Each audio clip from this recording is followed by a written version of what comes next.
नागपूरच्या वर्षा गुंजेवार यांनी वयाची 45 वर्षे ओलांडल्यानंतर 10वीच्या परीक्षेत 65% गुण मिळवत समाजासमोर जिद्दीचं प्रेरणादायी उदाहरण उभं केलं आहे। तब्बल 27 वर्षाच्या खंडानंतर पुन्हा शिक्षणाची वाट धरत त्यांनी परिवाराची जबाबदारी, 2 मुलांचा सांभाळ आणि नाईट स्कूलमधील अभ्यास यांचा समतोल साधत हे यश मिळवलं। आज त्यांच्या संघर्षाची आणि चिकाटीची सर्वत्र चर्चा होत असून अनेकांसाठी त्या प्रेरणास्थान ठरत आहेत। आज आपल्या सोबत अशी एक व्यक्ती आहे जिने वयाच्या 45व्या वर्षी 10वी म्हणजे मॅट्रिक पास केली। त्यामागचं नेमकं कारण काय आहे आपण जाणून घेऊया। त्याआधी एक विचार तुम्हाला सांगतो की शिक्षणाचं कुठलंही वय नसते, ते कधी पण घेता येते। हे या वर्षा गुंजेवार यांनी ते सिद्ध करून दाखवलं। त्या वयाच्या 10व्या वर्षी त्या वयाच्या 45व्या वर्षी 10वी पास झाल्या। मात्र यामागचं नेमकं कारण काय हे आपण जाणून घेण्यासाठी आज त्यांच्या निवासस्थानी आलो आहे। त्यांच्याशी थेट बोलूया की तुम्ही वयाच्या 45व्या वर्षी 10वी पास झाल्या, काय भावना आहे तुमच्या, कसं वाटते तुम्हाला, आणि घरच्या जेव्हा तुम्ही पास झाल्या त्या दिवशी घरच्यांची प्रतिक्रिया काय होती? सर्वात आधी तुमचं नाव सांगा।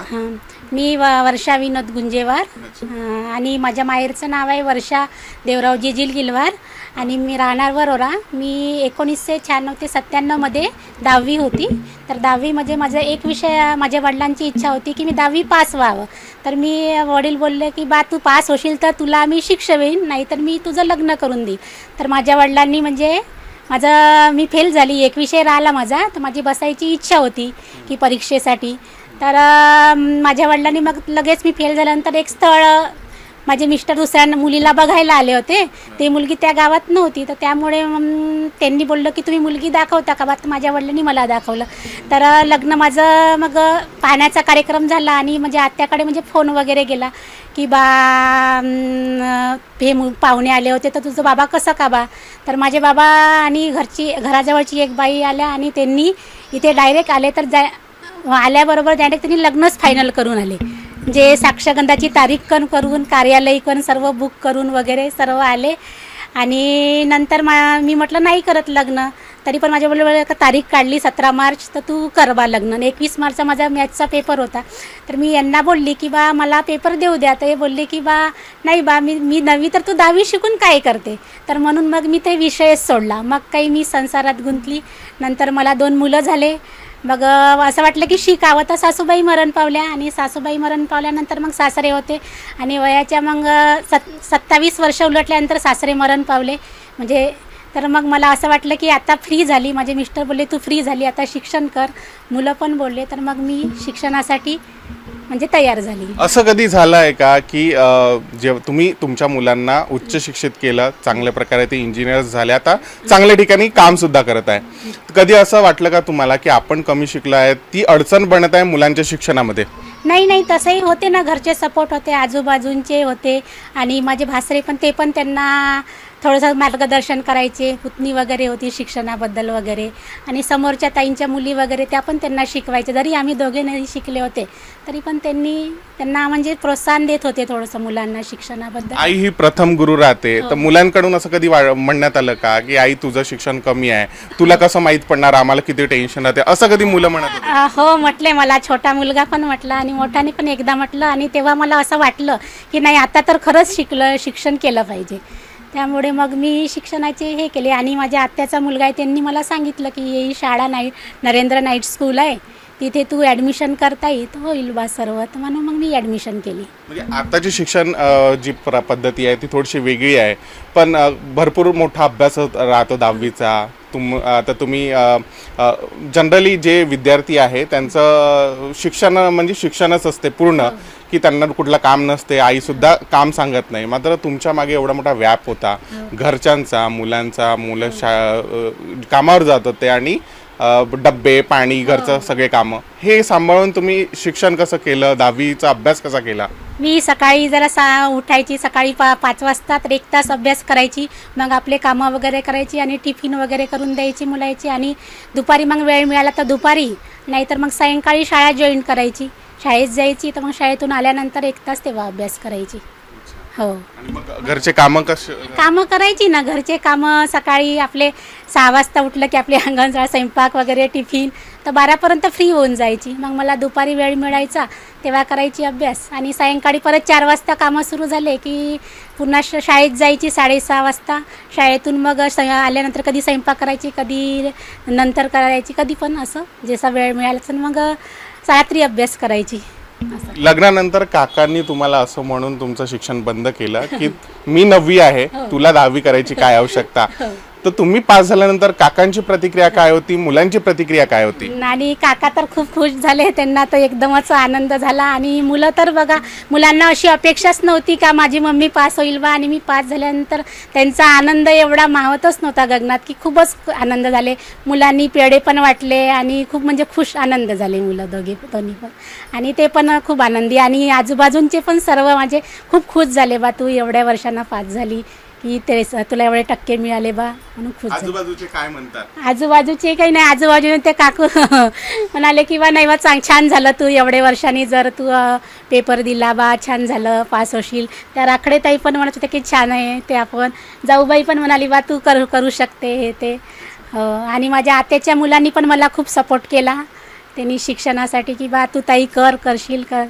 आणि समोर पण मला इच्छा आहे की बा शिकायचं आहे जरा. काय शिकायचं आहे, काय पुढे काय विचार? आता काही नाही, 11वी 12वी करेन मी, आणि जरा माझ्या मुलांच्या लग्नापर्यंत माझं ग्रॅज्युएशन होईल बा असं इच्छा आहे बा. मुलांच्या लग्नापर्यंत या वयात तर मी काहीच करू शकत नाही, हाऊसवाईफच राहू शकते ना, दुसरं काहीच करू शकणार नाही ना मी. आता दुसऱ्या दिवस सगळंच वेळ गेलेली आहे ना, वेळेनुसारच सर्व होतात ना. म्हणजे तुम्हाला आयुष्यात ही एक खलल राहील की तुमचं शिक्षण असतं तर तुम्ही पण कुठेतरी मला चांगलं. अजूनही वाटते की मी आज शिक्षण नाही केलं तर दुसऱ्यावर जवळ अवलंबून राहते. आपण कसं आपल्याजवळ जर आपण काही शिकलं असतं, आपण काही जर असतं तर आपल्याला दुसऱ्यांचं पण हात पसरायसाठी हे नसतं. आता कसं आपण दुसऱ्यावरच अवलंबून असतं प्रत्येक गोष्टीसाठी, पैशांसाठी. आणि प्रत्येक स्त्रीने असं समजावं की शिक्षण हे घेतलंच पाहिजे, आपण कधी दुसऱ्यावर अवलंबून राहू नये असं माझं मत आहे. आता जे मुलं असं म्हणतात की मला खूप टेन्शन आहे 10वीचं, मला अभ्यासाचा खूप त्रास होत आहे, ते नवीन पद्धतीनुसार ते डिप्रेशनमध्ये चालून जातात. तर त्या मुलांना तुमचं काय म्हणणं आहे की अभ्यास तुम्ही एवढं सगळं सांभाळून अभ्यास केला, 65% घेतले, तर त्यांना काय म्हणणं आहे तुमचं? त्यांना एवढंच म्हणणं आहे की वेळ ही एकदाच येते, आणि तुमचं हे वय आहे शिक्षणाचं तर तुम्ही आता केलं पाहिजे बा अभ्यास. जेव्हा आमच्यासारख्या आता तुम्हाला काही वाटणार नाही जर जसं तुम्ही होईल वय थोडं तुम्हाला असं वाटेल की शिक्षण हे किती महत्त्वाचं आहे. आणि मोबाईलमुळे याच्यामध्ये राहण्यापेक्षा शिक्षण जर शिकून जर तुम्हीच काही चांगले बनत असेल तर तुमच्यासाठी खूप चांगलं आहे बा, असं माझं म्हणणं आहे. आता तुम्ही एवढं 10वी पास केली, तुमच्या याच्यानुसार मोठं काम केलं आहे, तर याचं श्रेय तुम्ही कोणाला देता? कोणाची मेहनत तुमच्या मेहनतीमागे होती आणि कुणामुळे तुम्ही हे एवढं मोठं यश संपादन केलं? नाही, आता माझे मिस्टरही आहे त्यामागे, आणि मुलं पण मला शाळेत नेऊन सोडत होते, आणि जात्याचा मुलगा तो पण सपोर्ट. आणि मेन म्हणजे शाळेतले टीचर्स लोक जसे प्रमोदराव पाटील सर, भारती झाडे मॅडम आणि पिसे मॅडम यांनी पण मला खूप म्हणजे सहभाग केला. आमची ते मासूम टीम आहे, रामटेके सर वगैरे, अविनाश रामटेके, त्यांनी पण आम्हाला शिक्षणाबद्दल जसं इंग्लिशचं मला समजत नव्हतं तर त्यांनी एक बुक्स तयार केले होते, त्यांनी आम्हाला शिकवलं. क्लासेस वगैरे घेतले असे म्हणजे एक्स्ट्रा क्लासेस रविवारी वगैरे, त्यांनी आम्हाला खूप मदत केली शाळेवाल्यांनी पण, असं टीचर्स लोकांनी वगैरे त्यांचा पण सपोर्ट याच्या मागे खूप आहे सगळ्यांचा. ज्या स्त्रिया ज्यांनी परिस्थितीमुळे किंवा तुमच्यासारखंच जी अडचण होती त्यांना की शिक्षण घेता आलं नाही, त्या अजूनही त्यांच्या मनात कुठेतरी एक सुप्त इच्छा असेल की आम्ही शिक्षण हे केलं असतं तर आम्ही कुठेतरी असतो. आज मात्र तुम्ही ते मात केली त्या याच्यावर आणि तुम्ही शिक्षण 10वी पूर्ण केलं, तर त्या स्त्रियांना तुम्ही काय संदेश देता? त्या स्त्रियांना म्हणजे त्या स्त्रियांना असंच की बा तुम्ही पण असं समोर जा, शिक्षण घ्या, की समोर चालून काहीतरी हे करू शकान बा, याचंच मार्गदर्शन करू शकते. ज्या आता अशिक्षित आहे त्यांनी पण माझ्यासारखं शिका बा. घर हे आपलं नसते, आपण कधी पण समोर जाऊन शिक्षण केलं पाहिजे बा. घरासाठीच आपण सर्व हमेशाच राहतो, घरासाठी, मुलांसाठी, यासाठी ना आपल्या स्वतःसाठी तरी काही करा असं माझं मत आहे स्त्रियांना, की बा दुसऱ्या आपण स्वतःचाही विचार करायचा. आपण नेहमी मुलांचाच विचार करतो, परिवाराचा विचार करतो. तर माझं असं मत आहे की सर्व स्त्रियांनी आता जे अशिक्षित आहे त्यांनी शिक्षण घ्यावं त्या शाळेतून. 8वी 9वी 10वी त्या शाळेमध्ये आहे, नरेंद्र नाईक स्कूलमध्ये. शिक्षणाचं कुठलंच वय नसते आणि शिक्षणासाठी कुठल्याही अडचणी नसतात. ते आपण आपली जर इच्छाशक्ती चांगली असेल तर आपण शिक्षण कुठल्याही वर्षी कुठल्याही परिस्थितीत पूर्ण करू शकतो. हे वर्षा गुंजेवार यांनी आपल्या कृतीतून दाखवलं आहे. आज त्यांनी वयाच्या 45व्या वर्षी आपलं 10वीचं शिक्षण पूर्ण केलं. पुढेही त्यांची इच्छा आहे शिक्षण पूर्ण करण्याची आणि त्यांनी आपल्या जिद्दीच्या जोरावर हे सगळं करून दाखवलं आहे.